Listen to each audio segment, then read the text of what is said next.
Yo, can I get in on this? I want another one, two. 1, 2. Oh, you thought it was through. This was just one assignment, boo.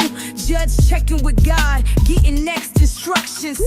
You need an advocate, reach out, he might be coming. This young black king needs no introduction. When he shows up, haters hate seeing him coming. And no, he's not Malcolm, he's not Martin either. He got his own style. Ja-da-da-ya, we see ya.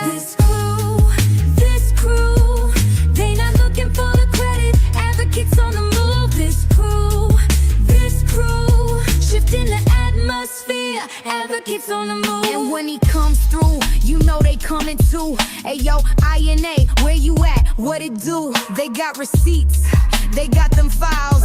They gon' investigate an advocate, holding it down. And when it comes to intel, you know they showing out. You're smiling in Jed's face. Hold up, check that file. Don't run up on them either, they always in the crowd.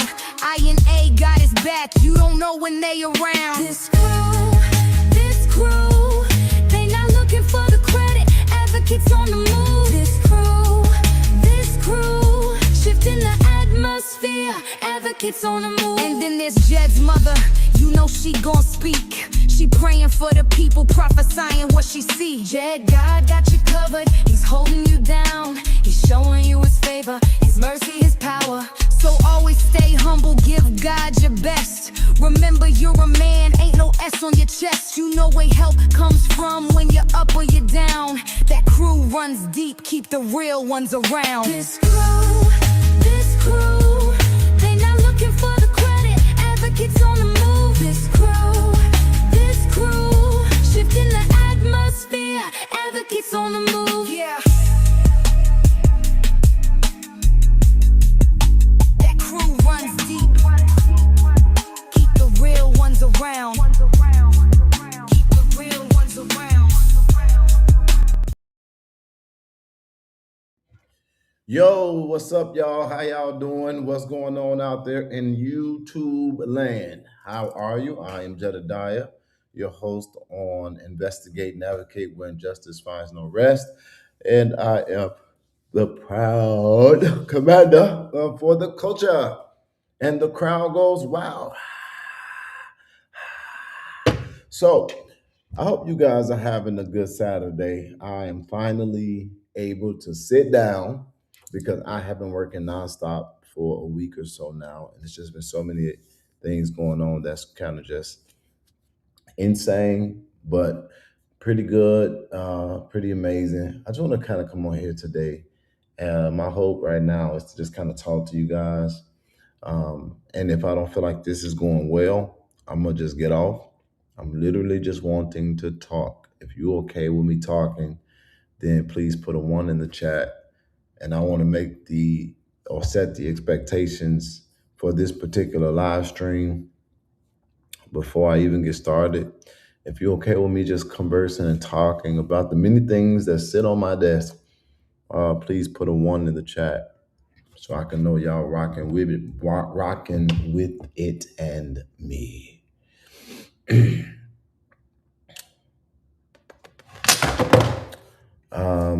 Okay.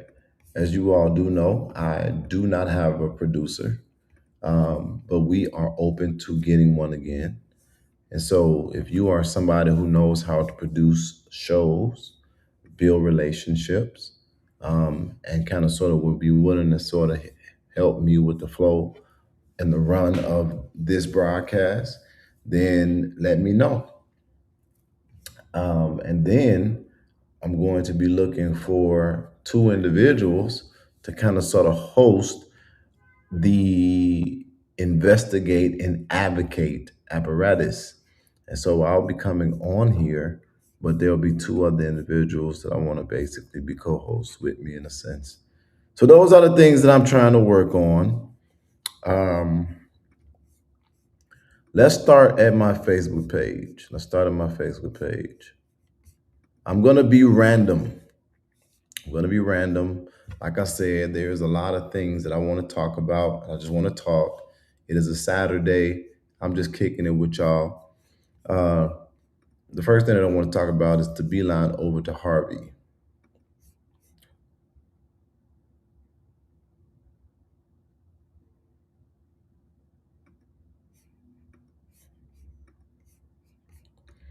Okay. Let me beeline over to Harvey, y'all. So, as you all may or may not know, I'm an advocate. I've been working on a lot of stuff. One of the things that I've been working on before I got hyper focused on the Coronado case, which I'm going to talk about that too. Before I got hyper focused on the Coronado case, you guys, I've been working on a few things in Harvey, Illinois. And one of the things that I was doing is basically trying to help the city get down to the bottom of what's ailing it. And I'm not going to go into that whole spiel, but I was asked to come into Harvey, Illinois, because they said that the mayor was corrupt. When I got there, I did the research. A lot of their information was wrong. And I just kind of sort of developed a difference of opinion immediately. I was under attack by those individuals, not because I was attacking them or even discrediting them, but because I was not attacking the person that they wanted, obviously, or ultimately to be removed from their seat, which is the mayor, Christopher Clark. Give me 1 second, y'all. Oh, I hate when my mind does that. Okay, so basically, there, Christopher Clark was the mayor. We know he transitioned, and so they had to pick another mayor. So it was this big process going on behind the scenes about who was going to be the mayor to replace Christopher Clark. That's what I was trying to do. And so they ended up coming up with that person, and so they elected or appointed the mayor pro tem, which is basically the backup, so that there could be continuity of government. Hold on 1 second. So that there could be continuity of government. But one of the older persons really wants that seat. She wants it bad, and her name is Kobe Chapman. She's also the one that brought me to Harvey. One of the people that brought me to Harvey, and one of the people who is the mastermind behind the attacks that I've sustained in the community. And so when the mayor transitioned and they had to pick another mayor, they didn't pick her. They didn't pick her. So basically, I have this picture up as um this picture up as my temporary what do you call that thing? My temporary cover page. This is my temporary cover page on my Facebook page. Here go my gavel. Y'all see her face? She mad than a motherfucker.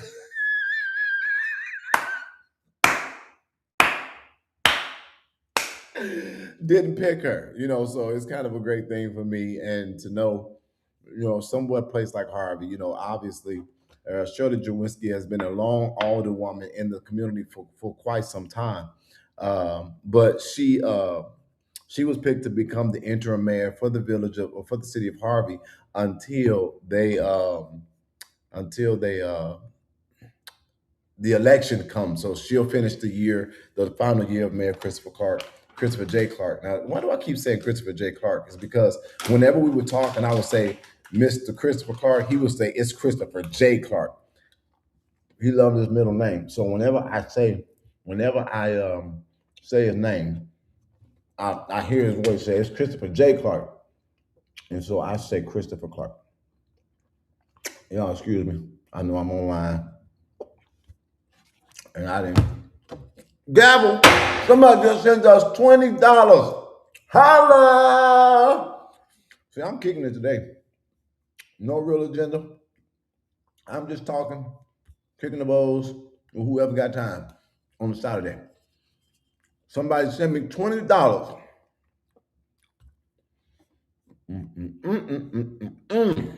If you are somebody who believes in the work of investigating and advocate, and y'all know what we own, you can contribute one of those ways listed below. And or if you have not, you can like, subscribe, share, and turn on your notifications so that you can be a part of what's going on over here on Investigating Navigate. So get this. We're moving I'm not gonna tell y'all what's coming, but you want to be a part of this. I'm telling you, you want to be a part of this. I am in a full-fledged transition. I cannot describe it, cannot explain it, but it is definitely going to be worth being a part of this channel. But I just want to do this one time. Order in the court with your mad ass. And the reason why I am somebody said $20. Holla! Now, you know what? Let me stop playing. Eating while talking is not good. You a lie. Mr. Tish, I don't know who you are. Let me tell you something. If you ain't smacking, if you ain't licking your fingers, if you ain't expressing the taste that you got, you ain't ate nothing. If you smack, understand that your taste buds is going off the roof of your mouth and it literally extracts the extra flavor and the oomph out the air. But if you ain't enjoying it, that's why you hold your nose, because you don't want to smell your food. But when you smack, mama, and you take that extra flavor out the air and you savor it and you get it, it literally shows that that's some fire. Now, one more time. Mad ass. And so I'm gonna keep on doing that because I just can't get enough of it. Now, if they turn around and elect her to be the mayor, it will undoubtedly be the worst decision that they could make in the city of Harvey, because this woman is low-key demonic. And I'm telling you this because I want y'all to know I ain't got to lie. There's no skin in the game. There's no point. She's not going to affect me no way, shape, form, or another. I don't care about what she got going on. But the woman is evil, vindictive, and she literally does it with a smile on her face, talking about let's collaborate. It's the scariest and most diabolical thing I've ever seen. And if anybody in Harvey under her rule is going to elect her to become the mayor, they're going to find out. And when they do it, they can't call me. Get somebody else to do it. I won't show up at all. So I hope for a fact that Harvey has enough sense not to ever elect Kobe Chapman to be your mayor. And I've explained it on prior videos. But when she saw all of the stuff that was going on, the abuse of the courts, the lies that were being pitted against me, the fact that these people were attacking me, the fact that they didn't do the stuff genuinely, gave misinformation intentionally, refused to correct information, that it was improperly disseminating and manipulating the masses with spins in order to lift up their profile. I witnessed it all, and I ain't got to give no $20. What is going on? Hello. That's why I don't be dealing with them super chats, because it literally would just take you out. Okay, so, but I love y'all. That literally is $60, y'all. We doing work, and that is going to go to the work. I truly appreciate it. But yeah, she did a lot of bogus shit, and it was unnecessary. It was unnecessary. And so I had waited, and I was a little unsure. Hold on one second.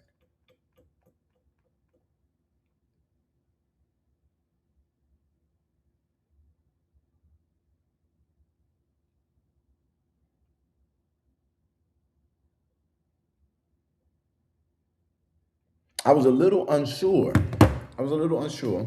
And she just did little bitty sly things that showed me exactly what type time she was on. But I don't want to explain all of that because she's really not the focal point of what I really want to talk about. But what I want to talk about, if you haven't already seen it, and you probably did.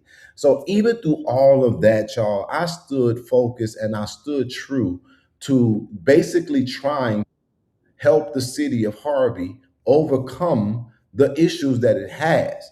It literally is a city that is not just suffering because of disinvestment and corruption that have definitely messed up the city, but because the residents are not all the way committed to doing their part to get the city where it needs to be. So it's hard because it's like lifting up a city that the only way they want it to get better is if somebody handed to them. That is what it seems to be, the narrative. But there's also a large population of older folks who really know the history, who really paid attention, and they have fixed incomes, blah, blah, skippy, blase, and they're not active. And so you'll miss them because they're not the loud ones. They're not the ones making all the noise, the complaining and murmuring and not wanting to get the genuine history.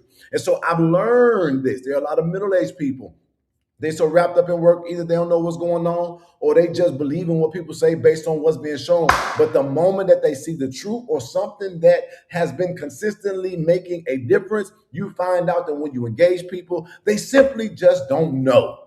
And so you got a small contingent of people with an agenda. I was so shocked when I learned that Kobe Chapman, when Shirley Drewinski became the mayor, she said, I want to basically make it so that everybody has a voice. Everybody pick a representative so that we can vote on the clerk. Do you know that Kobe Chapman picked Melissa Crowley to represent her on a board, to question a person to become a freaking clerk of the city? And it was not a public hearing and people don't know, but I knew it from the beginning because that's just how we roll. And this woman was so rambunctious and so disrespectful and so unruly in the meeting.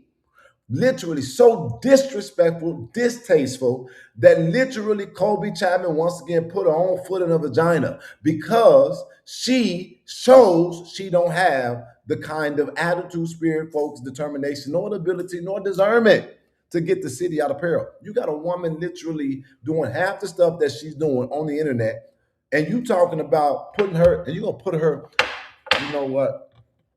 I wish I had a video to show y'all what I'm talking about, because you might not even know what I'm talking about. But if I had a video to show you, it will blow your mind how disrespectful this woman was in these hearings. And it's like, look, the man is transitioned, right? So at least you can't blame it on nobody. So now let's see how you process. What y'all think they doing? Same shit, different day, different person. But every single thing that I said that I was going to do, we're doing it. Things that they told that I wasn't doing, found out I did. And so I am so proud of my organization for the culture, because we have not gotten the actual recognition that a person would get in doing what we're doing for this community when it genuinely almost has no benefit to us. So, and if you watched and been along the journey and paid attention, then you know. But this is what I want to say so that I can make this talk make sense. Sometimes you don't know why God is doing what he's doing. You just got to trust that God is doing something if you believe in God. When I finally went to Harvey, it wasn't right away when I was called. It was when I felt in my spirit that the Lord told me to go. Something happened to me over the last couple of days. And a couple of things happened to me in the last couple of days that have really, really, really anchored me in my faith in God. That God is not the person that people have portrayed him to be. God really does love us, and he really does deal with us based on the destination and not the moment. And so I've always wrestled with the love of God when the people of God have caused or wanted to make me to perceive that if I wasn't presented as perfect, that he wasn't going to provide. And my life demonstrates that they couldn't be furthest from the truth. So I want y'all to hear me in my conversation, because there's a lot of points to the things that I want to express. All I know is that I live my life, and I thank God for his grace. I thank God for his mercy. But when I hear that voice say go, I go. I don't care what I'm going through. I don't care what it looks like. I don't care what it feels like. I don't care what nobody say. I don't care about what condition I'm in. If I hear God tell me to go, I go. And I am a firm believer that a lot of the mercy and the grace that has been extended to my life is because obedience is better than sacrifice. People want to give the presentation, but they don't want to be obedient. So I want y'all to hear me say what I'm saying. Don't worry about if you got it or not. But if God told you to go get it, go get it. If God told you that he's providing something for you, make room. If God told you, and this is what I'm saying, you got to learn how to know when it's God talking though. So when I went to Harvey, I didn't know none of this stuff was going to happen. I just went to go see. I got the information, said, it didn't add up. I'm gone. Have a good one. Then the Lord told me to go.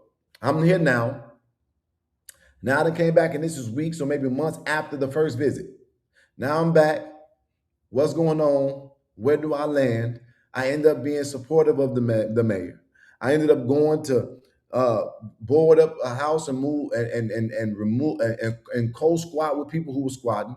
They tried to complain about that. Ended up in a whole physical fight. They said that I was doing a mob action. Everybody who watched the video know the truth. They literally put me in court back to back to back. I had more court cases than judges in Cook County had court rows. I literally was in court almost every month, multiple times a month for restraining orders. Now I got two people talking about they suing me. And it's just been a nonstop irritation since I got into the city of Harvey. Somebody suing me for $30,000 for a fight. Hold on, I'm gonna get there. Fast forward this because I could talk and do this all day. I've done and served this city to the best of my ability, and I try to tell people the truth to the best of my ability consistently. And when I sit down and I watch people talking about he ain't got nothing, he a grifter, he a fraud, he a scammer, and I'm sitting up here saying to myself, how do people even come up with this stuff? I never fully understood, outside of jealousy, envy, and just misunderstanding, why people would want to be against me. Because I literally serve humanity the best that I can every day to the glory of God, in spite of me. So, and catch that because that's important. Long story short, when I came to Harvey, we started talking about the trajectory of the city. I became friends with the mayor. For the first time in my life, I called my friends for development purposes. Y'all need to understand that for me. Understand that for me. For the first time in my life, I called someone. I need us to build something. I need us to develop something. Do you understand that I could have been doing that a long time ago? Jesus Christ. While I was taking these cases, I'm gonna play an audio too. But while I was taking these cases, I could have been done that.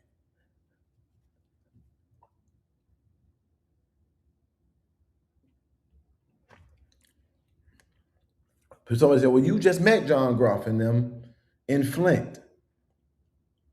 Hear the words that are coming out of my mouth. Them not the only people that I called. And them not the only people who have shown up and that have answered with a yes. More announcements forthcoming, but I ain't got nothing to say. When those plans was made, it was literally a year ago.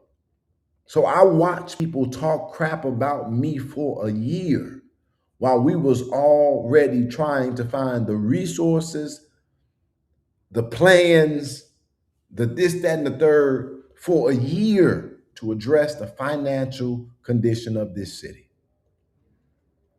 Every time we would try to get a step further, we would get a blow. A monkey wrench would come in and it'll have to be postponed a week or two or a month. And I was like, man, this is complicated. This is frustrating. This is stupid. This is dumb. I realized and learned how slow government really is. But anyway, we got through all that stuff, and then Mayor Clark is gone. I'm sitting there like, what? The point of me telling you to go when God said go, because I don't want to miss that message, is that I didn't know that God was literally about to change not just my trajectory, but pivot my assignment. He expanded it. But if I never went to Harvey, it would have never happened, because I would have never met the man. I would have never stood with the man. I would have never made the calls. I would never be sitting in the seat that I'm sitting in right now if I didn't go when I heard God say go, even though I didn't know fully what I was going for. If you understood that, put a 1 in the chat. So anyway, if you didn't see it, I'm going to show you the press conference. I'm going to be very brief about it.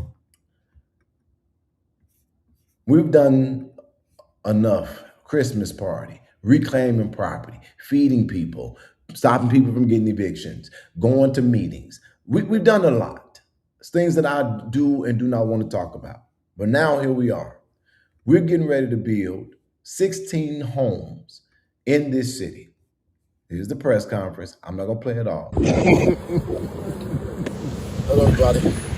It is an honor to stand here before you all in the groundbreaking of this project.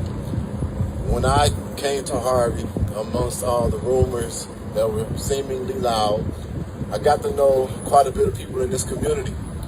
And I got to realize that the few rumor mill voices don't represent the self-determined spirit of this city. And as I got to know Mayor Christopher Clark for myself, one thing that I was very, very excited and proud about in developing the plans for this project is that he said that even though the city was declared in distress, it was not desperate. And he wanted development in this community that would represent the hope that he held for this city, that it would be independent and just as respected as any other southern suburb like Flossmoor, Orland Park, and Homewood and other places. And Turlington Homes project is a project that is not just about profitability, because Harvey, of course, has its challenges. But the thing that really, really, really moves me is, why would you develop in a community with property taxes like this? Why would you develop in a community with rumors like we've heard outside of this community? Because you met a Christopher J. Clark. And in meeting Christopher J. Clark, I am honored because he sat down, he didn't cut any corners, he didn't do anything corrupt. He made sure that he had a conscious effort. I called Christopher J. Clark on a Wednesday and asked him to come and meet with people to develop in his city on a Friday. And he said that's not how the real world works. But since it's for Harvey, he got up, got on that plane, and now we're doing the groundbreaking for Turlington Homes. And so today, I want to say, if you didn't like Mayor Christopher Clark, it's because you didn't get the honor to meet him. And I came here to protest and fight against him. And I'm glad that I found out that not only was he one of the greatest mayors that the Southland will ever know, I call him a friend. And that's why I'm looking forward to seeing every brick that's built on this project. Let's be clear here. This is a part of Christopher J. Clark's legacy. God bless. Will said.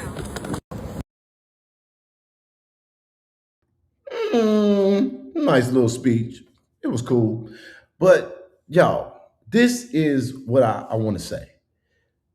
I called him to New Jersey for the Christmas party so that he would be able to have this meeting so we can finalize these details. Do you understand that we all intentionally played a part in designing homes that would literally uplift the aesthetic, be affordable, and that would literally send this city to independence? And it took work, it took hours. I sat in the room and I gave input until I just wasn't interested no more. And I watched them literally have to design, negotiate, and go through this thing and all the laws and all the parts. And I was like, damn, this stuff is long, drawn out, boring as hell.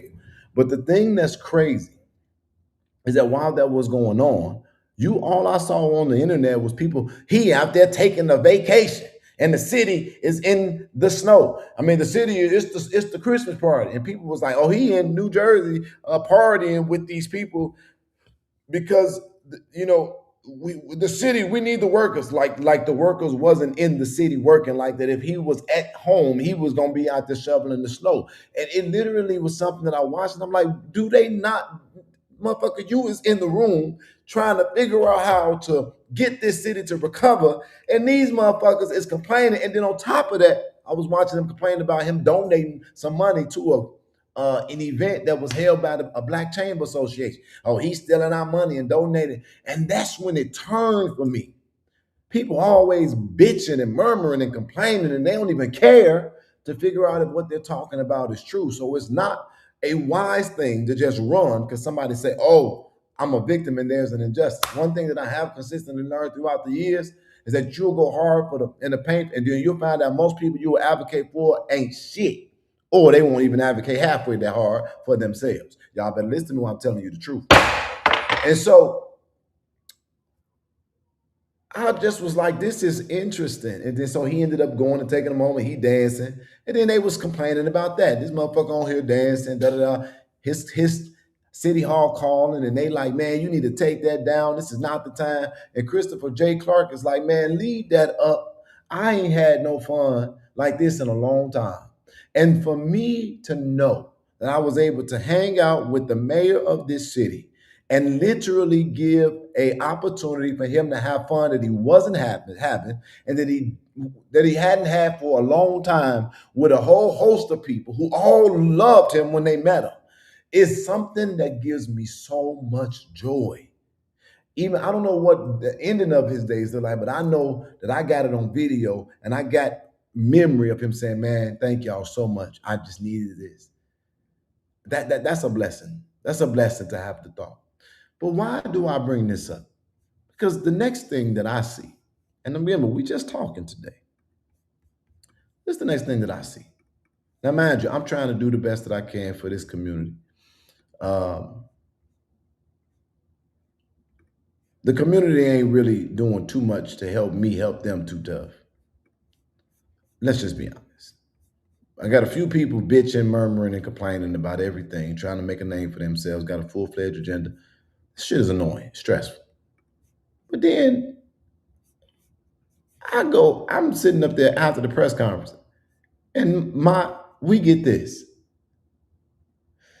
Now I'm sitting up here like, who the hell is this man? So it's funny to me because he put in a change coming to Harvey, and it starts in 2027. I'm officially preparing to run for alderman because our city deserves growth, opportunity, and somebody who really come from here. This bigger than me. This for the community, Harvey. Are you ready for change? So the first thing that I realized is that I don't know this man. Nobody knows him that I'm talking to. I'm sending this to people who I'm like, who is this guy? And so people sending me to this like, was he a part of this? And I'm like, I don't even know him. And so what's crazy is that I tried to go and Google, to look him up on his account on Facebook. Do you know this nigga got me blocked?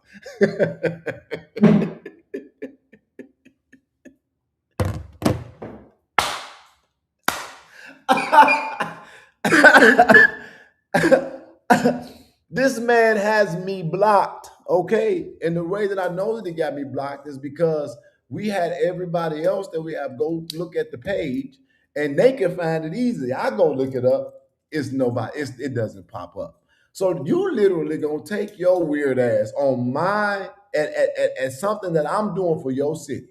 Take it as a personal photo op to announce you're running for office. And you got a whole person or a whole set of people developing. You're going to block the people who making it happen. You're going to use their setting. And then the other question came to my mind. Who the hell left that sitting like that for that man to go up there and take that damn picture?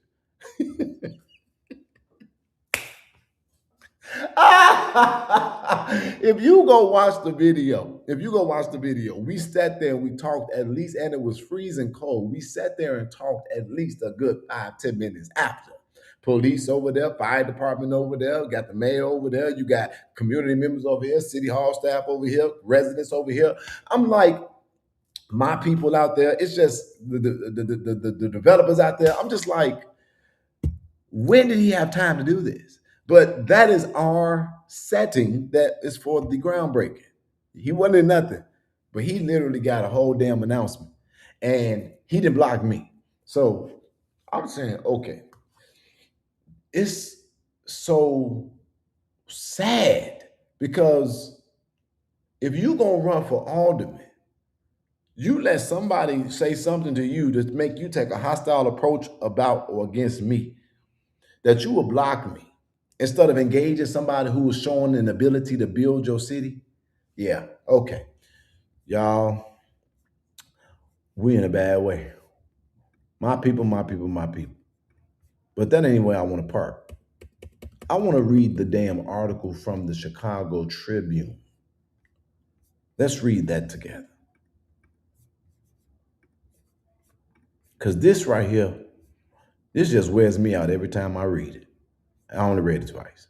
I'm not for repetitive abuse anymore. Harvey officials came out in the frigid weather February 24th for a symbolic groundbreaking on Turlington Homes project, a redevelopment project approved last year under the late Mayor Christopher Clark. The Turlington Homes project is one of the only initiatives Harvey has undertaken since declaring a state of financial distress in October. The Turlington Homes project was approved at the first city council meeting. After that declaration, where it was the only item of new business. Did y'all hear that? Let me read that again. It was the only item of new business. Okay, let's keep going. The next thing it says is that acting mayor Shirley Jewinski was elected by the city council on February 23rd to serve out the remainder of Clark's term. These homes will strengthen our community, support growth, and help move the city forward, Jewinski said at the groundbreaking. Speakers commemorated the late mayor, praising his drive and passion. Okay. John Groff, the vice president of global real estate developments, the project's developer, called Clark's vision for Harvey outstanding. When we got the call about Harvey, we looked up Harvey and we said, it's a small little borough. Let's go out there and let's see what they have to say. Meeting the former mayor, Christopher Clark, was an inspiration because even though you didn't want to hear what he had to say, he told you. Y'all, that's what I'm trying. That's what I was saying. That man was not in a begging posture. He was in the, it's gonna be like on this level or we good. It's gonna be done this way or we don't want it. It's gonna have this kind of delivery or we gotta wait till God send us exactly what we're waiting for. And that's the kind of stuff that made me start admiring this man because I'm like, who is you talking to? Y'all ain't got nothing out there. They're like, but we ain't taking just anything. That's why we had to go through what we're going through of getting rid of the trash. So why would we take something out of desperation? We're not desperate. And then I said, well, you in distress? And then that's when he said, I said, and do you all know the quote that I'm saying? He said, but we're not desperate. That is a quote that came out of me, jonesing on Mr. Mayor Christopher J. Clark. I'm saying, talking about what you ain't gonna take. Y'all in distress. And he said, but we're not desperate. And we're gonna have the same respect as a Flossmoor, a Homewood, da da da da. And I laughed. I said, yeah, okay. And he laughed. He said, yeah, okay. And then I said, now you know I will fight you. He said, and you know I ain't scared. And he said, you do know you will go to jail. And then I told him, I said, and you do know that your jails are not even usable. I won't be in your jail. And I'm gonna get out. And I'm gonna be whatever case trapped. And that's how we would like that's kind of sort of how we would go. And it was, so that's where that quote came from, me saying basically, you better calm down on these, what you're not gonna deal with and what you're not gonna take. That's powerful. And so I'm sorry, y'all. I just be going 40 miles an hour when I be talking. Okay, so then what does John say in the article? He said exactly what Chris said. You might not want to hear what he wanted to say because he was gonna say some stuff and just be like, excuse me, but you listened and you respected him for it. And so when I see people talking shit about him and I can tell they don't know what they're talking about, I don't have no respect for them. And so the next one says, so this is where it got, so this is where I want to keep on reading. So let me read. Okay, so it says, however, some residents oppose the project, criticizing its suddenness and lack of public input. There was no debate on the proposal development agreement when it was approved, as Third Ward Alderman Delaney Smith called the question, bringing the issue to an immediate vote. At the meeting, resident Amanda Askew accused the city of hastily selling off assets while in financial distress. It just feels like we're doing a fire sale to some legal friends downtown. Askew said, we just continue to act Like this is a liquidation sale of the city of Harvey. Keep on reading. Another resident, Irvin, argued that because the city appealed for state financial aid, transactions involving city assets like Turlington Homes agreement should be subject to state approval. While Harvey has applied for a state takeover of its troubled finances under the Illinois Financial Distress City Law, the state has yet to take any action. The first thing is, do you all not think that we as citizens have the ability to do as much research as reporters? Because we do. So what did that we just learn right here? So the first person talking or the second person talking clearly don't know that the state did not take over the city, meaning in other words, they ain't bailed you out of shit. And they're trying to find a way not to bail you out because the city or the state of Illinois, quote unquote, broke. Or they too close to their budget lines and they trying to avoid raising taxes. So they don't want to give you no money. That's the first thing. The second thing is Amanda saying it seemed like a fire sale. Now, keep on reading. Let me finish because I'm gonna just let the article make the point that I don't need to make. Turlington Homes would acquire 10 unused city-owned properties, 10 unused city-owned properties on the 15100 block of Turlington Avenue in order to construct a new development. Okay. According to the redevelopment agreement approved by City Council, Homes, Homes, Turlington Homes would acquire. Homes would be based off 3 model plans, a signed advertised development plan that the price started at $180,000. The redevelopment agreement states that the city is willing to assist the developer by selling the redevelopment property at a discounted sales price, though a final sale price was not specified. The document speaks for itself. Groff told the Daily Southtown, "This is a development project, so they're basically coming to the table. Their investment is the land. Our investment is building the homes." The Turlington Homes website states that the project requires municipal support and infrastructure incentives. Groff said that refers to items such as plumbing and electricity, which he doesn't anticipate the project needing much support on. And then he says, "We don't anticipate the city having to invest much, if anything," Groff said. It is a developed area. It's not like it's a dirt road street." Global Real Estate Development's website also lists projects in New Jersey, Florida, and Michigan. Okay, because I know y'all heard the gay boy say that they have no experience. Okay, we'll keep going. The developer was connected to Harvey by Jedediah Brown, an activist in the South suburbs and a friend of Clark. Brown had participated in the groundbreaking alongside Drewinski and other city officials and developers. Clark said that even though the city was declared in distress, it is not desperate. He wanted the development, and that's the statement that I made. The redevelopment agreement estimated the project will be completed in the final quarter of 2027. David Housep, the president of Global Real Estate Development, said that the timeline would depend partially on sales. There's been such an interest. I'm almost done. Thank y'all for reading with me. The development, he said, anticipated. He said the developer said that they anticipate being able to begin construction in March. And then look at this. The project still requires permit approval. We've been doing this for over a year, and we still ain't got through all the red tape. Okay. Harvey had redevelopment partnerships fall through in the past under former Mayor Christopher Kellogg. The city lost millions on a scheme to rehabilitate a disused hotel. More recently, a project to construct community hubs for each of Harvey's 6 wards has been in limbo, with residents complaining about blight created by the unfinished construction sites at the city's recent council meeting. So the concern about stuff getting done would be valid. But this is the part that I want to be clear about.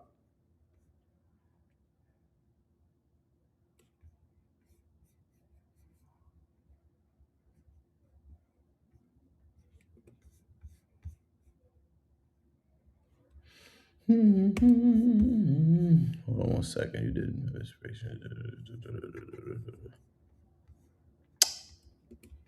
Oh, wait, that's not on this one. Okay.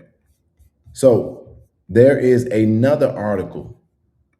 There's another article, and literally says, and I'll cite the article so y'all can know I'm not lying, because I ain't finna go and I'm not finna go try to find that and work all over on that. I'll just go to the article itself on my phone so you'll know where to go and reference it if you want to read it. It is from hoodline.com. Hoodline.com. It's saying that the Turlington sale finally breaks ground, and this by a guy named Richard. But basically, what he tells you in this article is that, hold on one second.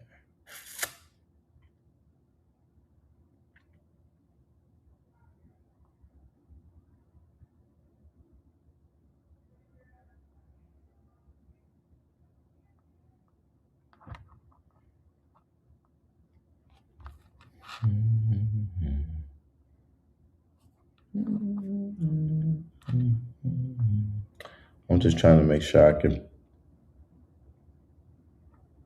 properly. In other words, basically, what I want you all to know is that this is literally the first development coming to Harvey in a long time. It's the first development coming to Harvey in a long time. And it was the only development on their agenda. And it was the only item of new business that they had in the meeting. My point is, when you look at the optics, it's like these people, these few people, and I will give them what's fair. They're saying there wasn't public hearings, there wasn't no meeting. Okay. They're saying that it seems like a fire sale. They've gone through things in the past, so they might be a little apprehensive or scared. Okay. But how many times have I been sitting in that room and I told them that we was going to develop? Have y'all seen their actions and their reactions, their activities and their assaults and their lies and their slander and their attacks? And the article doesn't point any of that out. And I don't think that this article matters in the point that it's not that I'm worried about it, but I want to express to y'all as an advocate. Now you got people saying, first they went from saying that I wasn't able to do nothing. Then they start saying, calling people and they saying, well, they not going to do shit and it ain't going to be viable. Now when they start signing agreements, then, oh, now it's a scam because they're going to steal or there's some pay for play or some backdoor deal that's happening. And then after that, you start going forward and you start looking at that. And then now it's, we don't have nothing in Harvey. And then now we're talking about what we're doing and we're putting the stuff out there. And it's, why would anybody want to do business with him? Now, we didn't got a groundbreaking. What's the conversation now, y'all? The conversation now is Jedediah ain't did shit. He ain't nobody but the activist. Why would anybody with their right mind want to deal with these dumb ass motherfucking people? And I think that that's the crux of everything that I wanted to get out. So thank you for being a therapy session for me right now. I'm so sick of these bum busted, disgusted bitches. And that's just my whole soul talking. Because I ain't got a bitch ass thing to prove to not one of them broke ass hoes. But for them to still, even at this point, I'll just watch somebody. It's a scam. It's a scam. It's a scam. It's all right. The lawsuit will be filed on Monday morning. And I want y'all to hear those words come out of my mouth today. Now, here's my gavel. I got a promise. That lawsuit will be filed on Monday morning. Okay. So that's two people who I'm deciding I'm not playing with no more. One lawsuit has already been filed, waiting on fat ass to be served. The second lawsuit will be filed on Monday. So crying, it's on the way.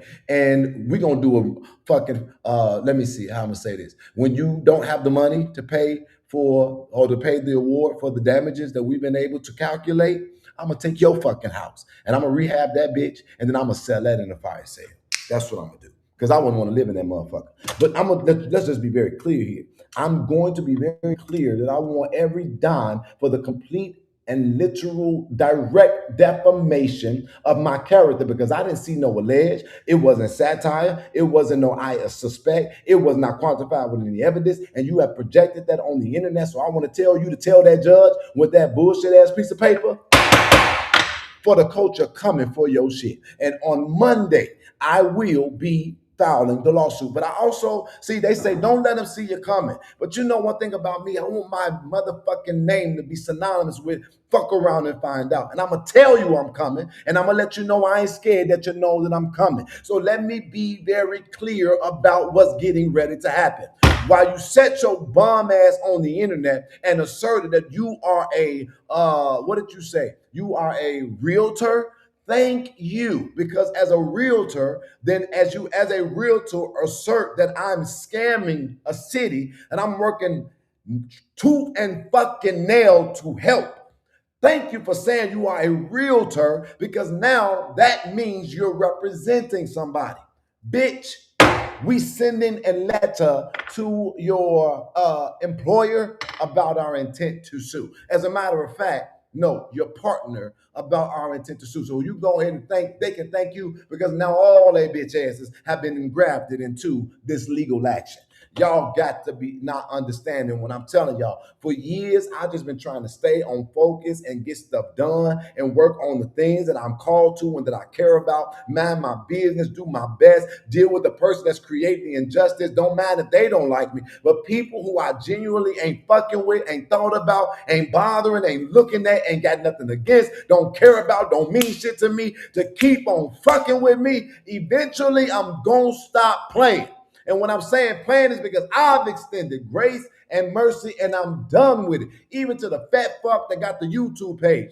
That lawsuit is coming, my boy. I am so excited because I am literally getting ready to show y'all that I ain't never lied. For a whole year, I've allowed you to do what you do. I've accumulated it. And now I'm going to see what they feel about it in the court of law. So consider yourself verbally served, bitch, because I'm coming. Just like motherfucking Cardi B on Tasha K. You going to keep my name out your motherfucking mouth. And so that's my promise to y'all. And I ain't finna ask y'all for nothing. You know why? Because God didn't move me to a place of peace, and he didn't gave me the understanding that, damn, I really can call people and things happen. So we will be filing that lawsuit on motherfucking Monday. Oh, and what do I mean by we? You fucking genius had the audacity to defame millionaires.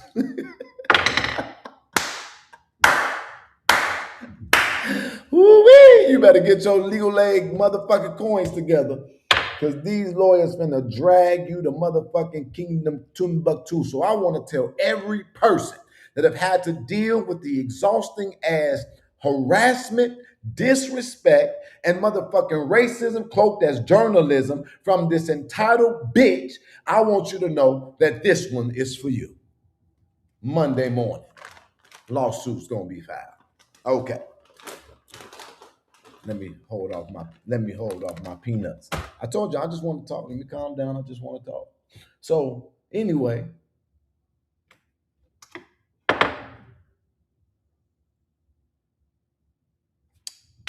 yeah. All the B-Nots better put their coins together. I seen a new price list go up for some motherfucking beads. Better get to making them, because I'm gonna need that. Moving past that, it just blows my mind.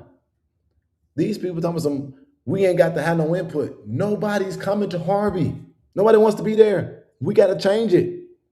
And the crazy part is that none of these people have even attempted to have a conversation, because initially I was going to do it for them. That's what's crazy to me. But y'all know what I'm really blessed about. All these people saying, Jedediah ain't did shit for so long in my life. I have done this same thing, but I've never gotten credit for it, because people always say you don't do it for credit. But y'all don't know how many things I've connected in society that have led to long-standing change, systematic change that I don't even be associated with in written form. So to see that in the Tribune really, really brought me peace, because at least they finally telling the truth. If I didn't make the call, this moment wouldn't be happening. And in exchange, you know what these people said? He said, Jedediah, you literally are living so far beneath your privilege. We finna get you exactly where you need to be so you can help your community and your people. And they're not even my people in the race sense. But the crazy part about this is they said, we're going to help you become a developer. So anybody who don't think I'm a developer on this project, I want you to know you're wrong, because I'm being trained by individuals to develop, and I'm literally involved in every part of this from A to Z. And what's my point? It's so hard to be talking about Black liberation and Black power when the people who are trying to help me to get to where I need to be to help my community aren't Black. And the Black people who you're trying to help are either quiet or complaining. You ain't got shit on the agenda. You literally know the condition of your tax roll. Y'all want the community to be beautified, and you want to be against the project because you said you didn't get to have a meeting and talk about it when you wasn't going to invest a fucking dime. I get it, but I don't. So I'm asking on the internet, do y'all understand my frustration? I watched Clark go through that abuse, and I watched how he responded to it both behind the scenes and in the public. And a motherfucker like me, I wish I motherfucking would. I ain't got it in me.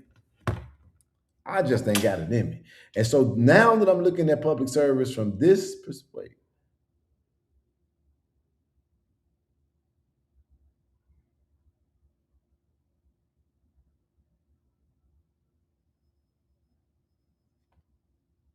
now that I'm looking at it from this perspective and angle, motherfucker, please.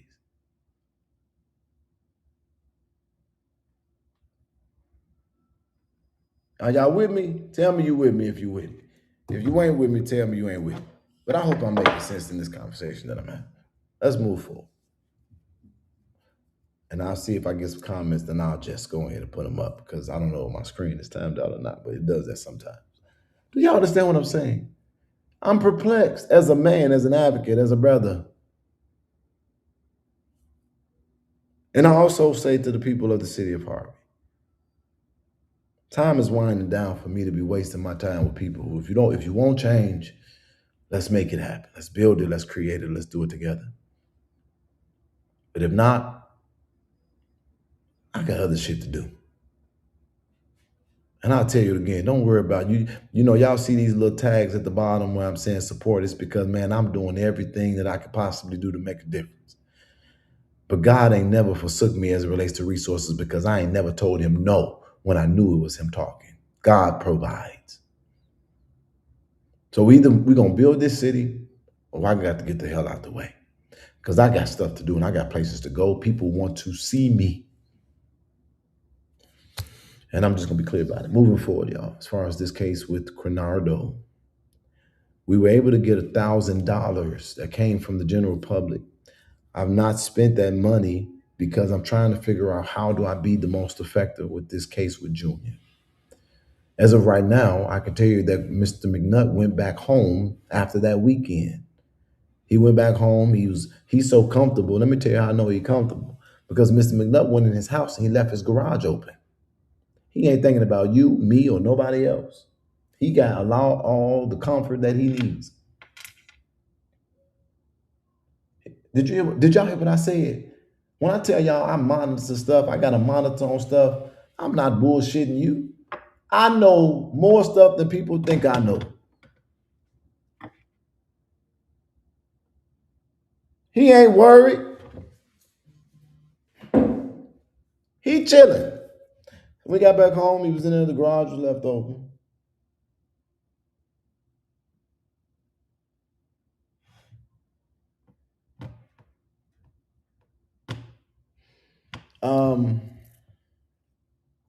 But here comes the pressure for me. So there's nothing that I could do but try my best to, there are 3 individuals who I'm trying to get to come forward with what they're calling to be their accounts. I have not had the opportunity to speak with them yet.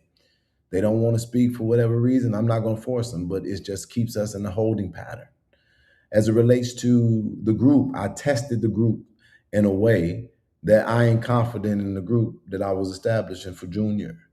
And the reason why is because as I was looking at the group, and that's no offense to people who are in the group, I saw that, well, to be honest, just long story short, the group failed my test. I came in there like I came in there real soft to see the fire, put out a few things to see what people were doing, how they would handle it, and they didn't handle it well. So I ain't really been in the group my damn self. Coronado hasn't been at school for a few days or the last few days, and I still have not been able to confirm if he has left the school or not. But my resources are thin. We utilize licensed private investigators, y'all former and current law enforcement officials, other people in the professional background, but all this stuff ain't free. And so if there's an investigation going on and there ain't no development, we're kind of sort of just in a holding pattern and at a standstill. And I'm not going to be following this man because that would be stalking. But putting a monitor through private investigators, it's okay. But what we doing? I'm not gonna just watch him. And if I ain't seeing Coronado in his care, and I don't know necessarily where he's at the moment, there's just nothing for us to do. So that is a case that's kind of sort of just in limbo and on standby as my monitors, or I wait for my monitors to give me an update on what is going on. Cornado's mama has not reached back to me, but y'all do me a favor. I want y'all to read these words that are going to come out of my mouth. Hear these words that are coming out of my mouth.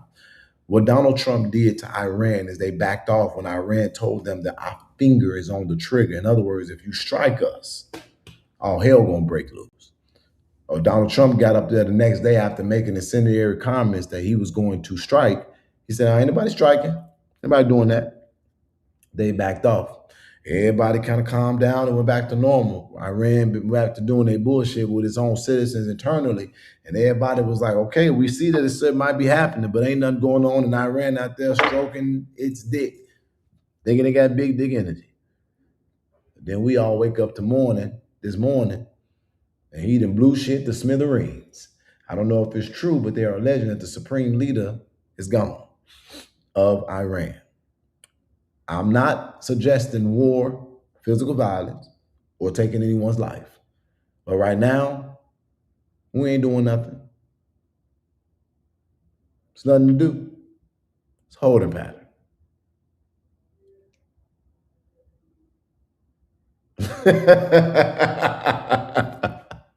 I just told you a lot without telling you nothing. And if I said one thing, I could tell you a million more things. Did you get what the hell I just said? Is you picking up what I'm putting down? And I know that they're going to be watching and listening too, but I really want to know that y'all understand the assignment. We ain't doing nothing. We chilling. We backed off. Waiting to see what the authorities come up with.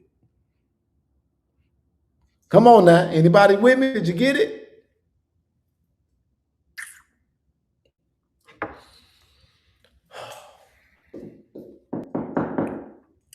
I don't know if it's a delay. I don't know if it's the way I talk, but y'all is not communicating with me. I said we was having a conversation. I'm talking because I can't hear you, but it's 146 people y'all on here. I know that somebody going, okay, we at the barbecue. Okay, thank you so much, Rachel. So I can know that I'm making sense. That's it. Let me know I'm making sense. Oh, yes. The Wiley Show says, oh, yes. Oh, what's going on, Wiley? My y'all said war crimes. So as it relates to Operation Senior, I'm just going to let them be on standby. But right now, we are going to continue to not do nothing. All right. Jesse Jackson. That's weighing on me. Jesse Jackson. Jesse gone, y'all. Jesse gone. They say that if you want to hide something from black people, put it in the book. I'm finna test that theory again because I done read to y'all once. Y'all done said, here come the real test. Are y'all gonna listen to me read twice? I want to read my open letter to the black community. This is my open letter to the black community. I'm gonna read it and immortalize it right here on this episode of this show. My heart has been so heavy since the transition of Jesse Jackson because of what I'm watching. Here's my open letter to the black community.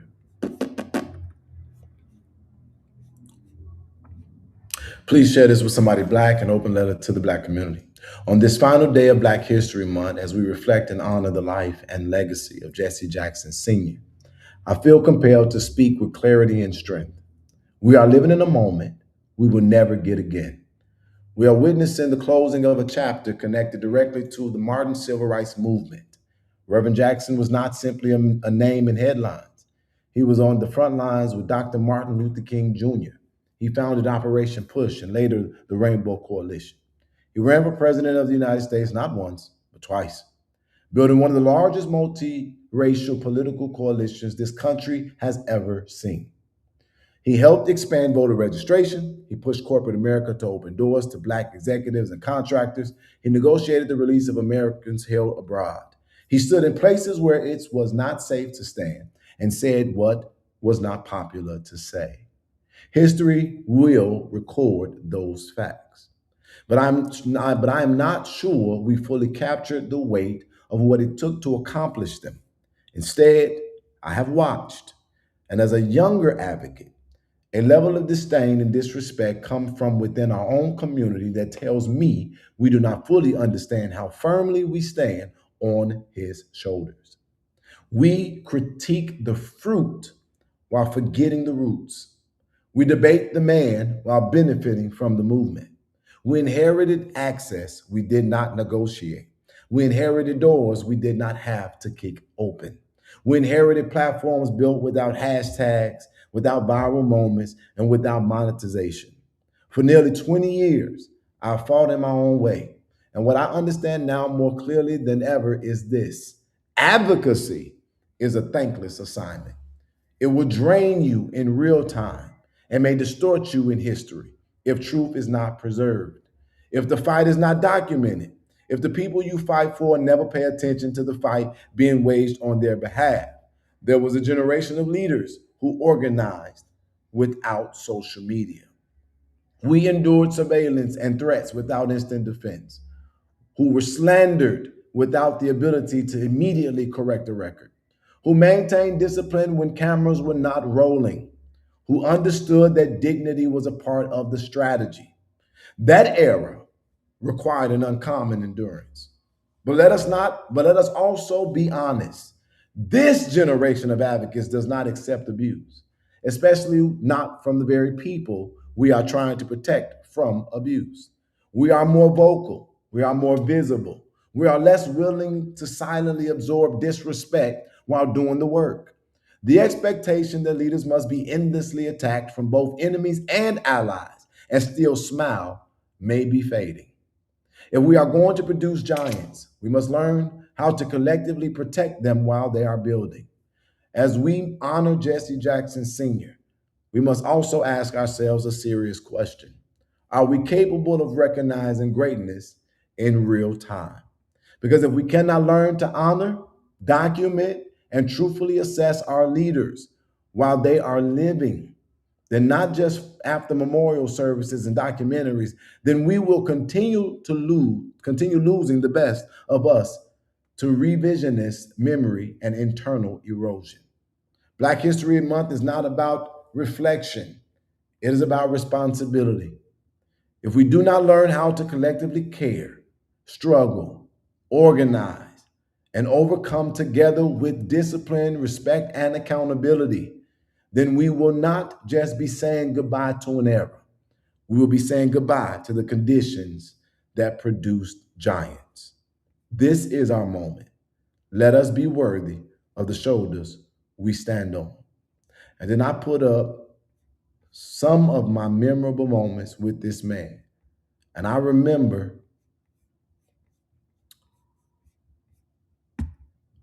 some of them extremely vividly, like this one.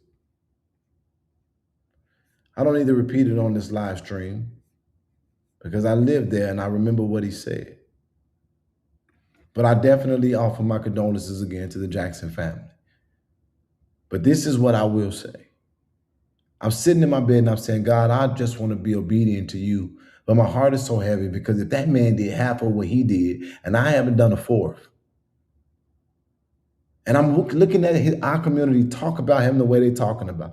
I'm looking at them treat this as if it's just another transition. We treated monks walking through the country better than we're treating the transition of probably one of the last major pioneers of the civil rights movement. You might not like the things you heard, and you might not even like some of the things you experienced, but damn it, you enjoyed the privilege of what he did every single day. And the crazy part about it is that here go Black History Month is transitioning, and God literally called that man up out of here in this month. I'm not going to take it as a coincidence. But for me to see that we don't even have enough tact and enough sense to not say nothing if we don't got nothing nice to say, tells me we as a people are in trouble. We're living in a day when you don't have to prove your allegation. You just got to say it. And somebody just got to hear it. They will repeat it as if it's Bible. And for us, that's dangerous and it's wrong and it's bad. And that's why I said, God, I don't know how much longer you want me to be in this advocacy space, but if that's where it ends, where I got to watch my family see me be disrespected and the truth not be told, I hope there's a different assignment and another grace for me.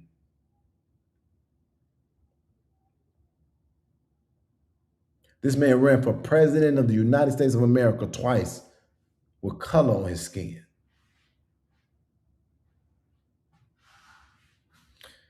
But I'm going to say it in fairness.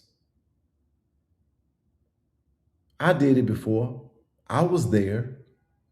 When I definitely wanted them to move out the way, I thought they was gatekeepers. And like, I disrespected Jesse Jackson Sr. to his face.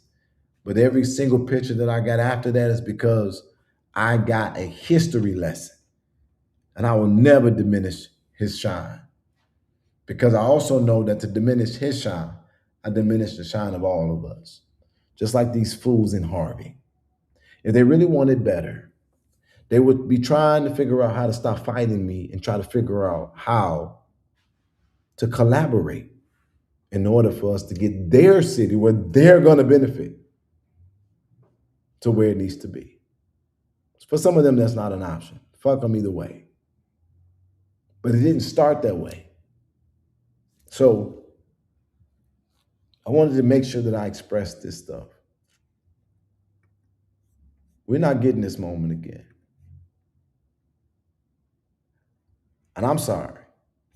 I don't really know about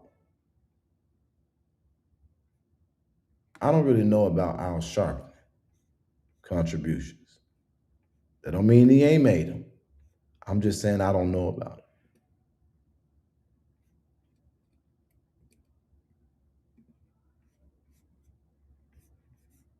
But I thank Reverend Jesse Jackson Sr.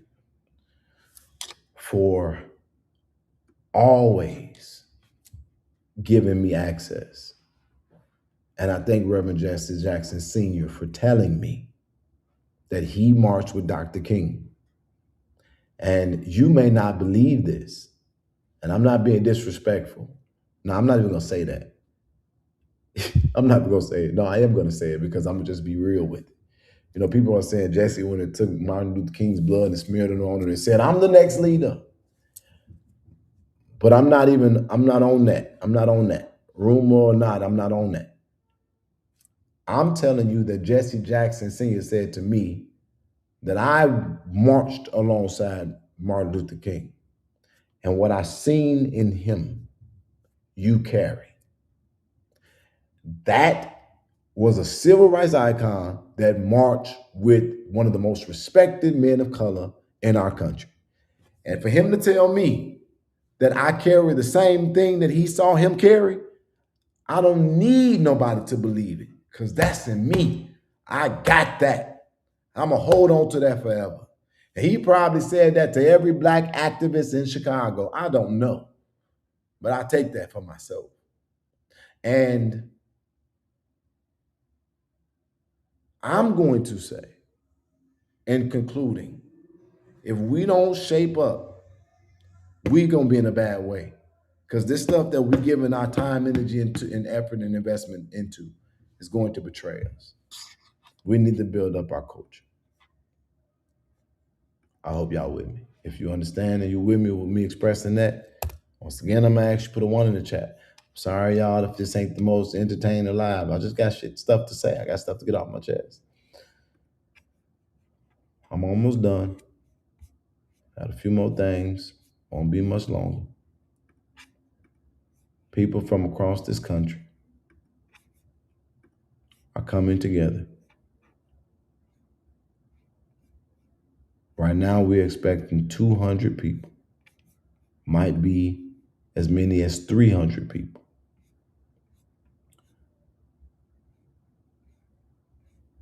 All of this work, all of this effort, all of this energy, all of this time. Oh, wait, I'm going to use this one. I'm going to use this one first. Okay. The first thing that we're definitely going to do is we're going to put together a world-class tribute. They got the memorial next month.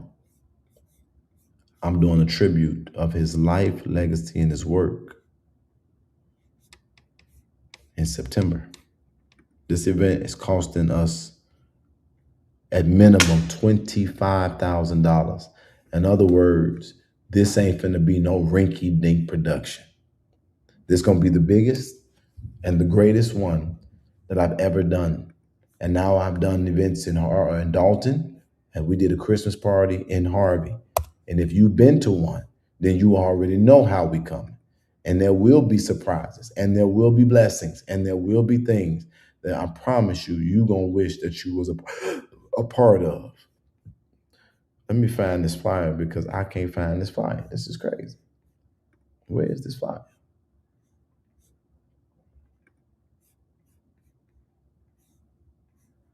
I don't think this is the official flyer, but I'm gonna use this.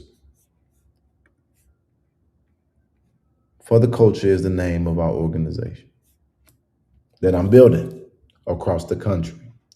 People are joining across the country. We're building a community. September 20th, 2026, from 5 to 10. This is a Sunday night. We're going to culminate the entire weekend with the launch and gala of our organization, the official inauguration of 2 presidents and the launching of For the Culture official, making the announcement. When I tell y'all that I'm so excited about this, I don't even know how to really explain it. But I'm trying to make sure that this is on BET Awards level. You hear me? Did y'all ain't listen to what I'm saying. Y'all don't listen to what I'm saying. Let me just do this. I'm gonna bring these on the screen a little bit later. This the room. This is the room. One of the lighting effects of the room. This the room, y'all. Look at that. This place is massive and amazing. This is a blocked off area before you go into the event itself. So before you get into this room, you come into this area where our vendors are going to be. There's going to be an alcohol table.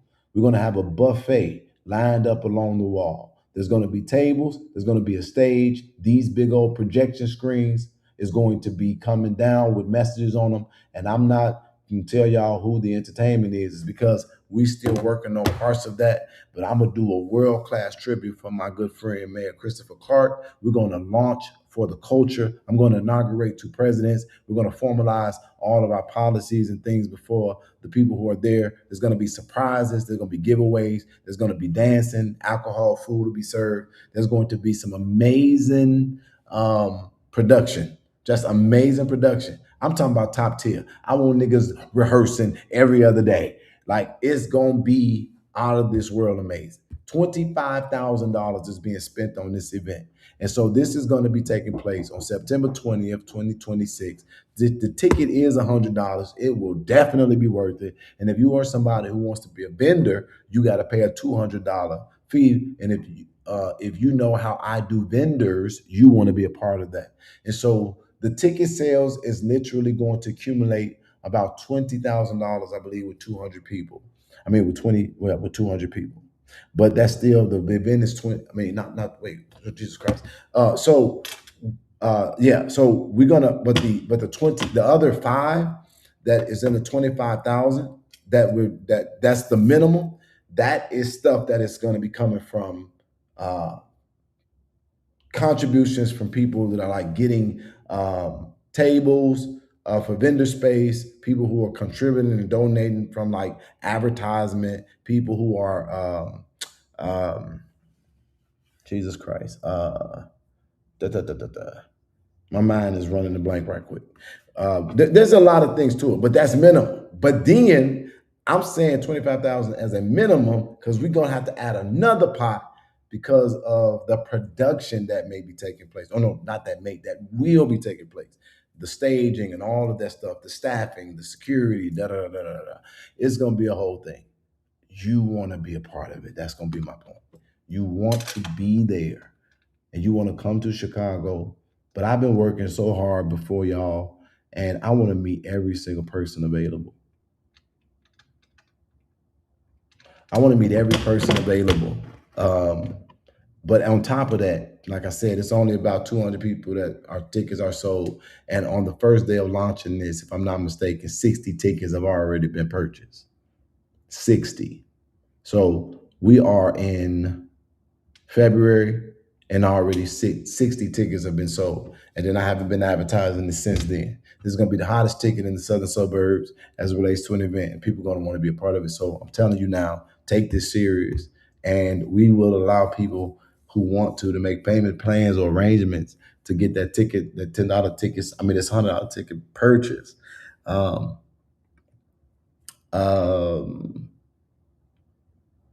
So please come out and party and celebrate with us as we launch our organization formally. I am going to take questions. I'm talking about it enough. I don't want to talk no more. I'm fine now.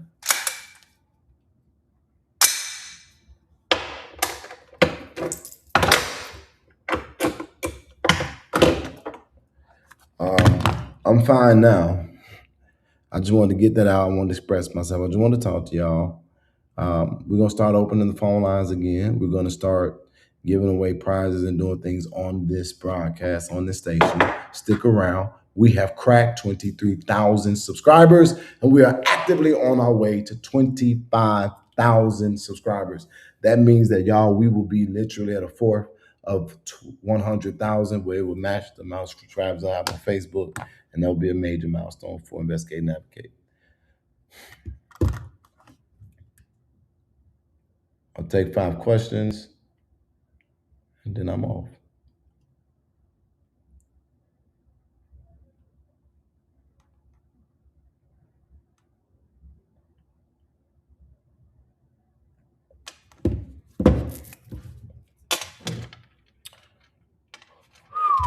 We got new leadership and for the culture. I'm not going to talk about that online, but this is the thing. If you ask the right question, you get the right answer. Y'all know that's my mantra.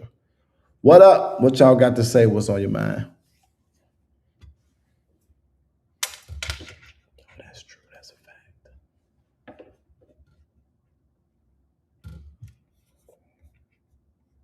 No questions? Oh, snaps. This says glowing up Grace. Sent the $20 bill. Holla! Thank you for letting me do that one more time before I get off of here. Hey, Jed, what's up? Man, no questions is crazy. Lawsuits, Jesse Jackson, Harvey, the launch of the program. I talked to Junior. I talked about a lot of stuff. I've been on this thing talking for an hour and 24 minutes. Y'all cannot tell me that there ain't not one question. There's always a question. Get it out. Get it out before I get off. I'm telling you. But I'm busy. These are the things on my desk. I got a lot more things on my desk. Working hard, man.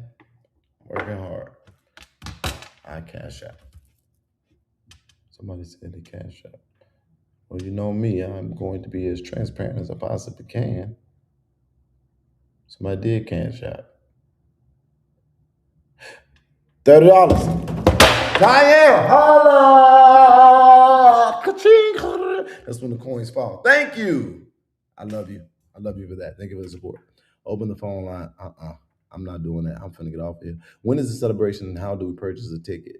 So the celebration is September 20th, and you can reach out to me on Facebook and I'll get you the link for the ticket. Get you the way to purchase the ticket. But it's gonna be more streamlined, and I have to thank you for telling me that. For duh, I gotta get that link put up on this page. So I need to reach out to our treasurer. What made you get?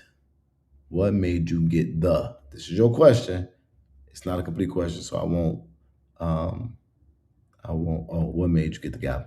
So I was actually talking about people one day that was making me mad. I was trying to roast them, and there's this woman on the internet named Kaya, and I said, I don't have nothing. I said, I need something like a gavel. This came from somebody who was actually watching Investigate and Advocate. His name is Kevin, and he sent this to me as a Christmas gift.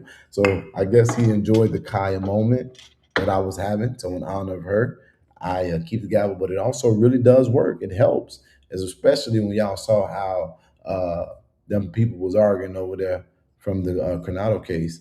Them two individuals, everybody hit the gavel. They thought Judge Judy was in this bitch. It actually is louder than people, so that's cool. I will purchase, but can't make it. But you can donate mine.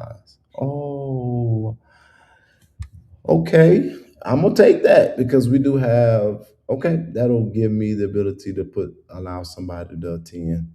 Um, thank you so much. That's a huge thing to do. That's not no cheap ticket. Talking about you ain't coming. But if you do it for real, I will. Wow. Okay. Oh, was that the Kevin that always sent $2? Yep, that's the person who did it. Kevin don't watch us no more, I guess, because we ain't had no $2. But it's okay. We love that guy. He's been amazing.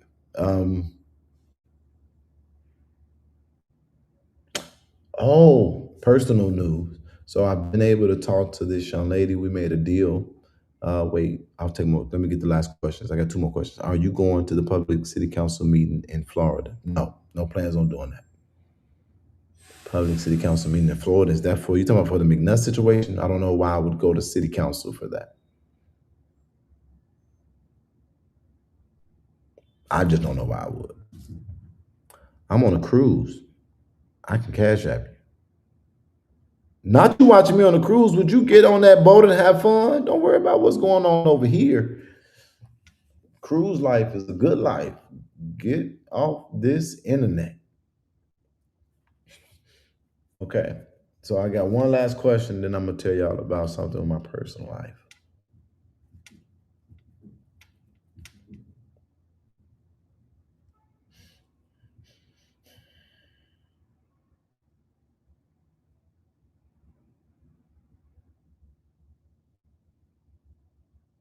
Okay, I'm not gonna wait for the question. I'm gonna just tell y'all about my personal life.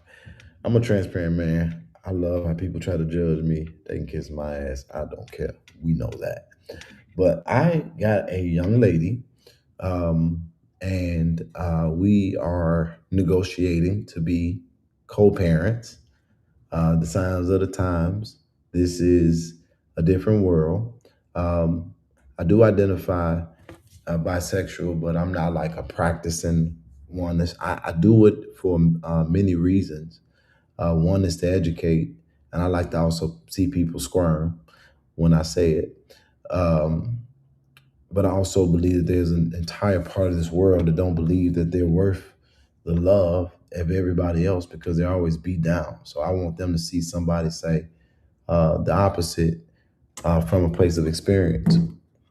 But me and this lady or this girl are negotiating being co-parents, and she didn't want the guy to be in the life of the child because obviously her life is alternative and she likes women.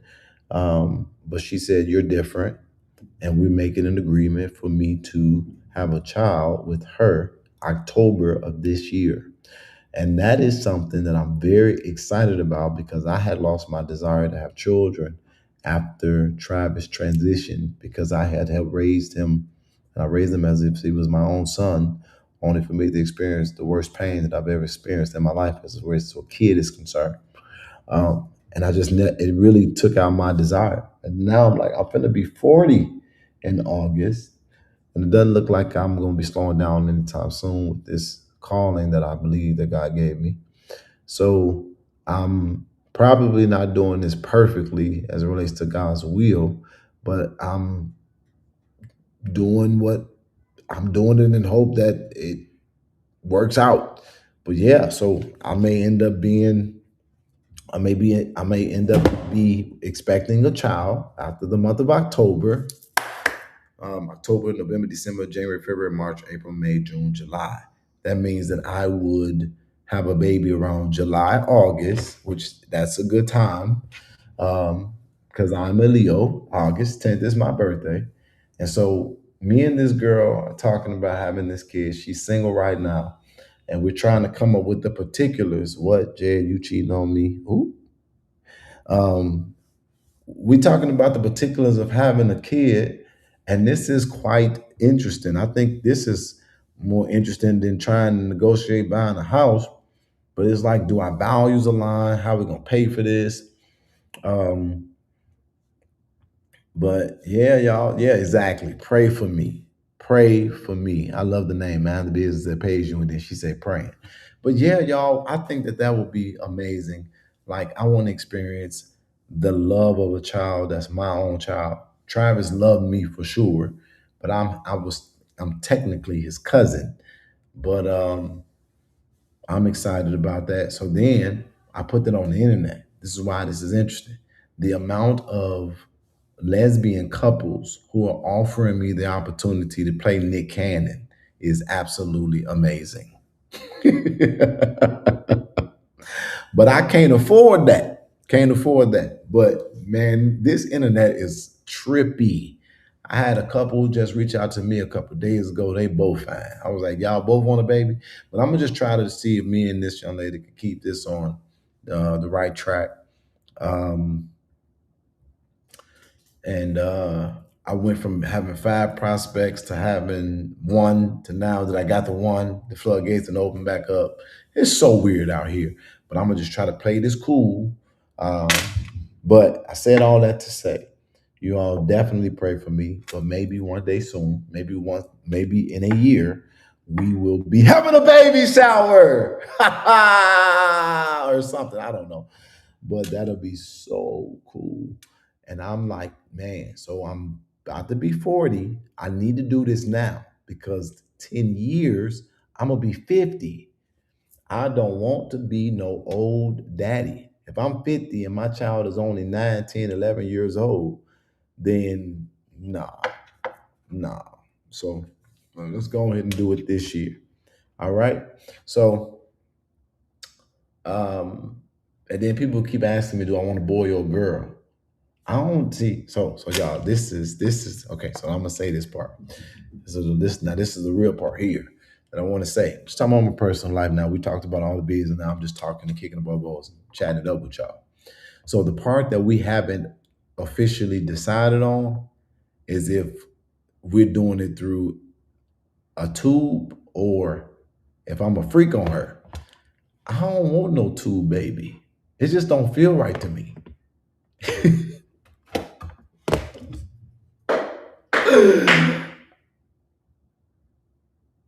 Yeah, you have to consider. Have you also considered family history? Oh yeah, yeah. So we're gonna be going to doctors and we're gonna be getting all kinds of checks. That is a part of our negotiation and our conversation. You want to make sure that all of the inventory is good and everything checks out. So we are doing those evaluations.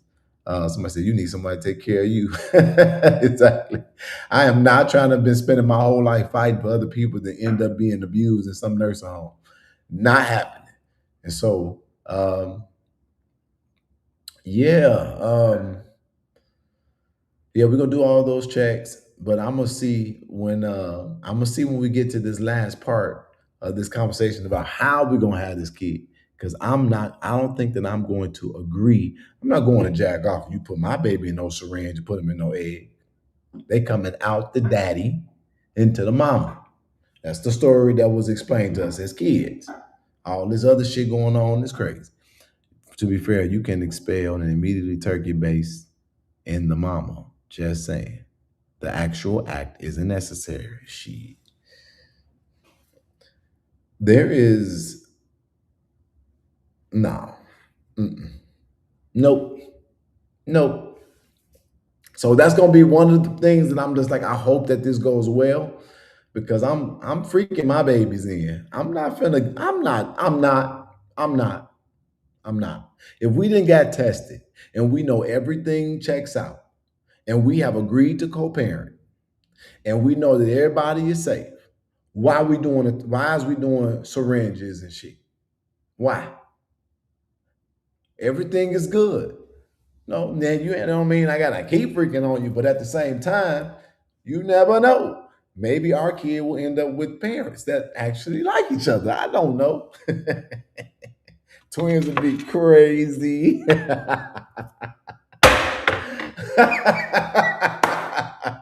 So y'all pray for me. I don't know, man. Life is just not what you like. Life is not what you planned it.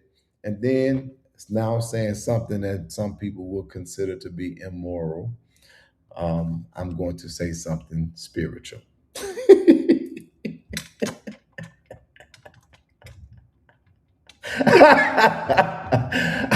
I'll be stressing people out. I'm gonna say something spiritual now that I've said something. Oh boy.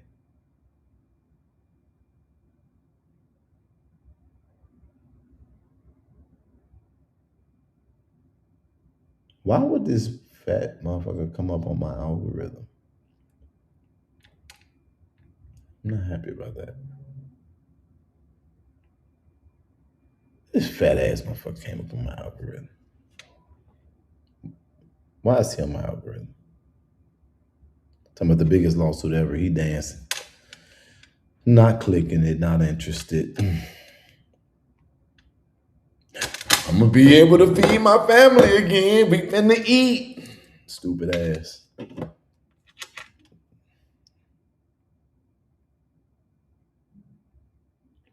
Get focused, get content, get a purpose. Okay. Well, my grandma had triplets. Oof.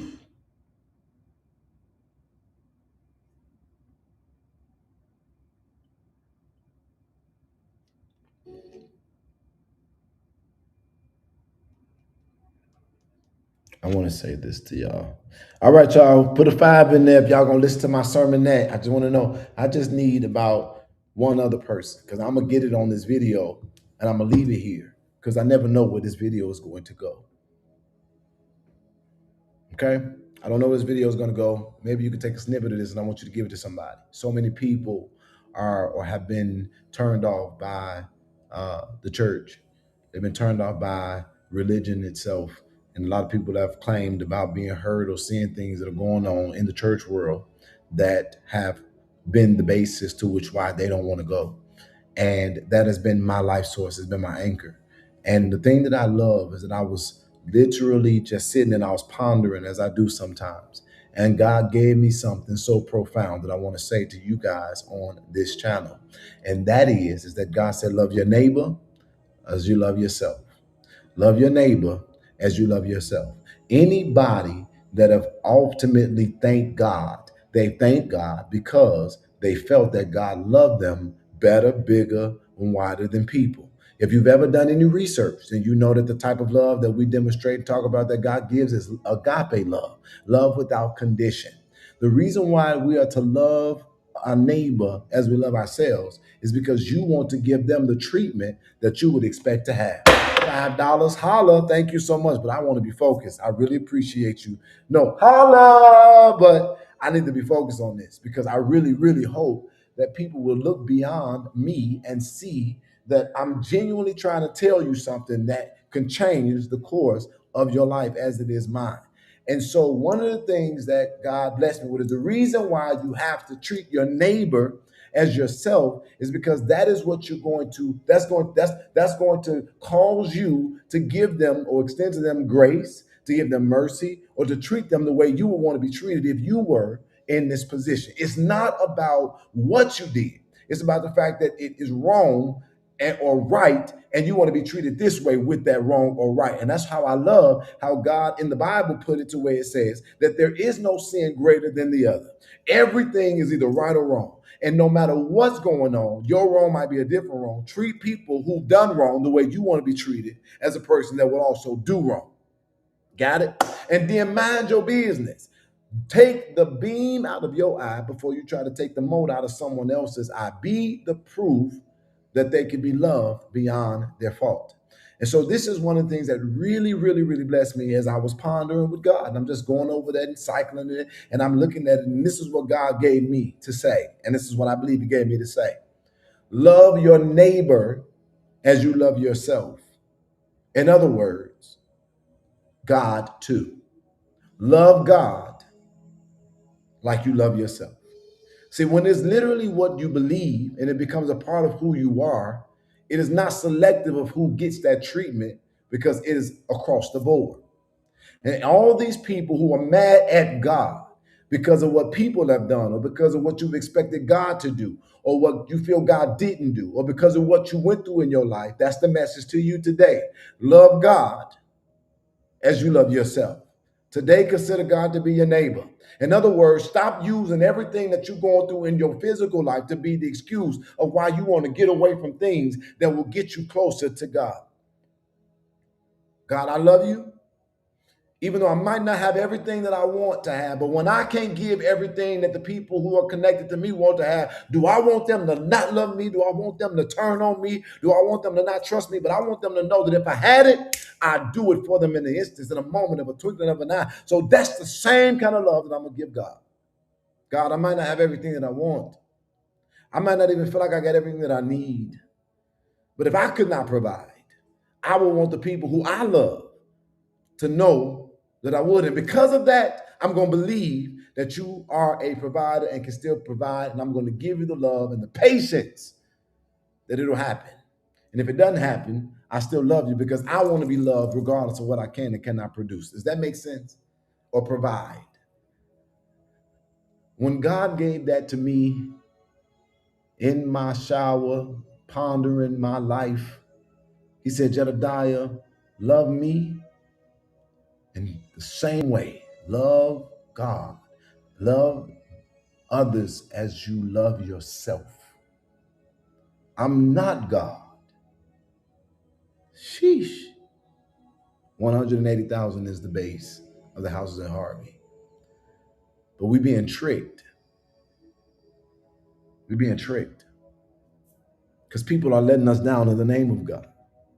Places are failing us and institutions are failing us in the name of God.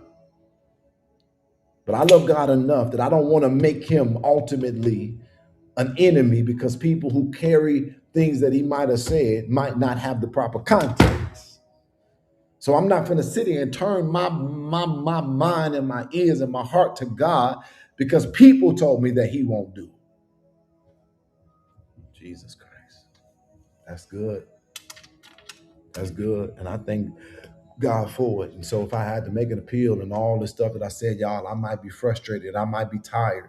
I might get discouraged, but I'm not out for the count. You know why? Because I've seen too much. I've overcome too much.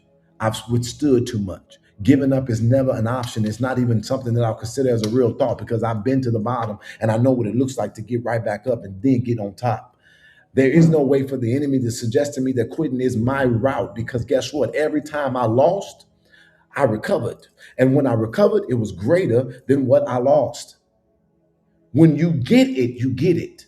So today, I want to tell somebody on this live stream that you didn't expect to hear this from me on this live stream out of everything that I talked about, to get this. It's time for you to start loving God the way you want to be loved. Stop cursing God. Stop rejecting God. Stop ignoring Him. Because you don't want that. And what measure you meet, that would also be measured unto you again. That blew my mind. I'm not saying treat God common. I'm saying, but the reason that I can be honest with people is because I'm honest with God. The reason why I can love people is because I love God, because He loves me. So it's the same thing. The reason why you can't separate me from my God, or even or you can't separate me from people who I love, is because you can't separate me from my God. And that's how, even if I understand it, so I make it make sense in this final way, and then I'm going to get off of here. There is no place where there are perfect people except for heaven, supposedly. However, I'm not going to leave a place that hurt me, that I believe in, that I have purpose in, that I've been called to, that I can actually assist and be purposeful in. I'm not going to leave it because somebody hurt me. Because if the only people that I leave are the people who hurt, then somebody else that's going to come in behind me, that's all they're going to be able to get. But I'm going to withstand the fiery darts of the enemy. I'm going to stand in the fire. I'm going to come out as gold. I'm going to be able to bend, not break. I'm going to be able to stand firm when I've done all that I can do. I'm going to continue to stand because it's going to be in me to handle this the way I want to be handled. I don't have a church. I'm not a pastor, and I'm not trying to be. But here's a challenge. Maybe it's not go to church, but y'all better do the best thing that you could ever do. As of this moment, become a church. No formalities, no tricks, no gimmicks, no games. I dare you to take a second, have a conversation with God from the most sincerest places of your heart. Even if you're telling God, I'm afraid of you, I don't know how to trust you, I have lost you, I don't understand you, I need you, I feel like people have made me come against you, I don't even know how to believe in you. Even if that's the message, tell it to Him. And open up your mind and open up your heart to give God an opportunity to respond. That would be my simple and most humblest ask on this live stream. Life is too short and it's certainly uncertain. But God is real. And the reason I know this is because when I sat on Lakeshore Drive and I had all intention to take my own self up out of here, I never imagined that God would send me anywhere to do anything.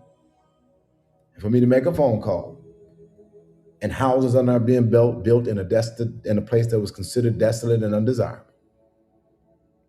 It's in me. My lowest don't have to be my defining moment.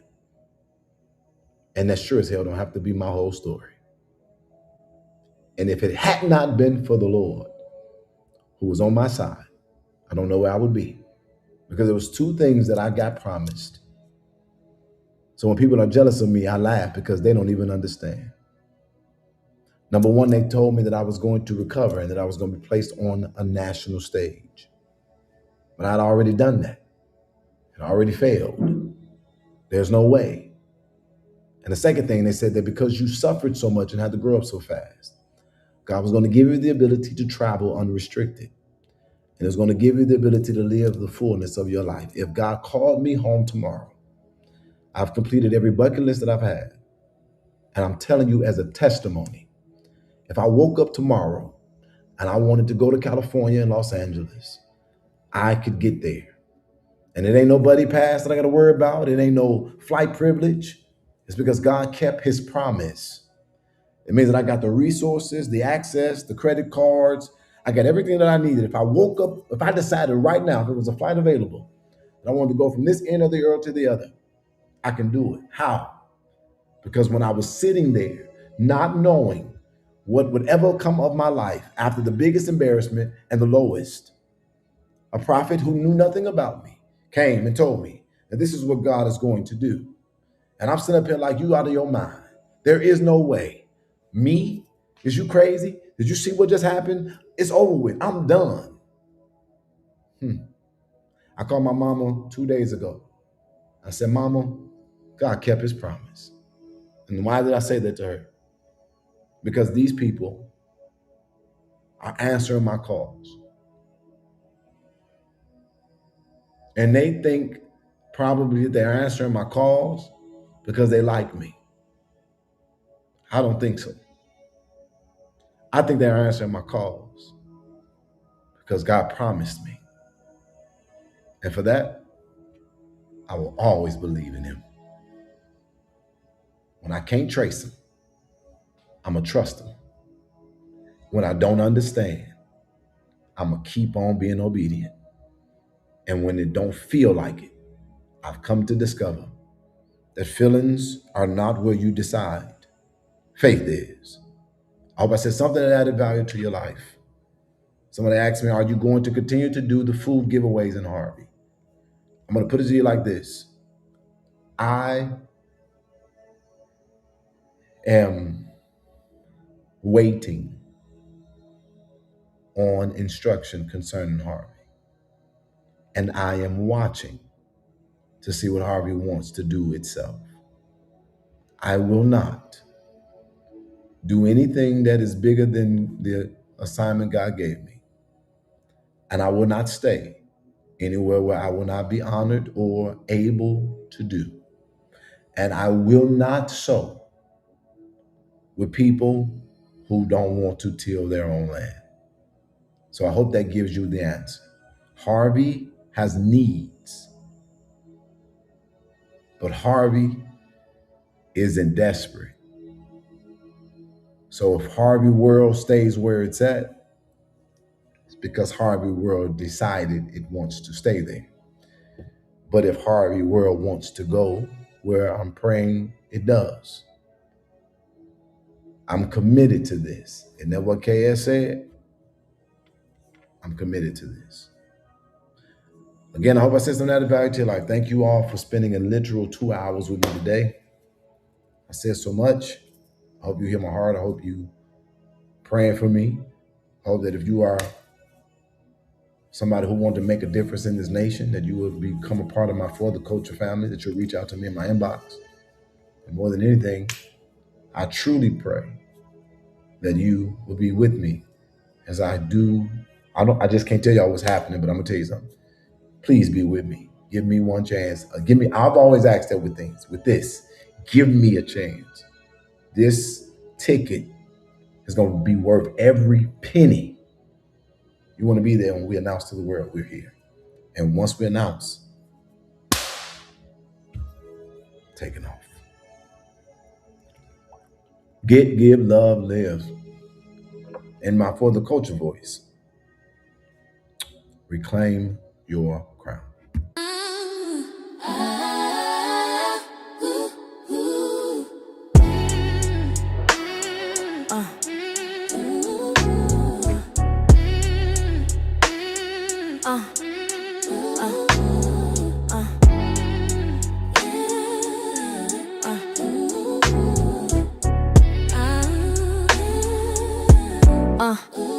I heard it said closed mouths don't get fed, so we partnering with Harvey, help to build the city bread. And to those that call Jedediah to the town, hold it, wait a minute.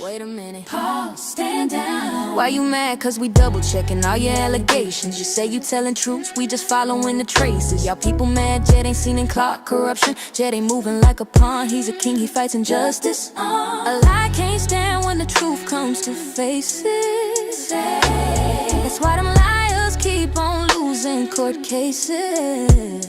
Let's just agree to disagree and work to bring Harvey back. Dealing with businesses and wars they not paying their tax. And all the woman Kobe Jed wants you to know the fake is showing. Thought you'd have him on your finger, he researched he wasn't going.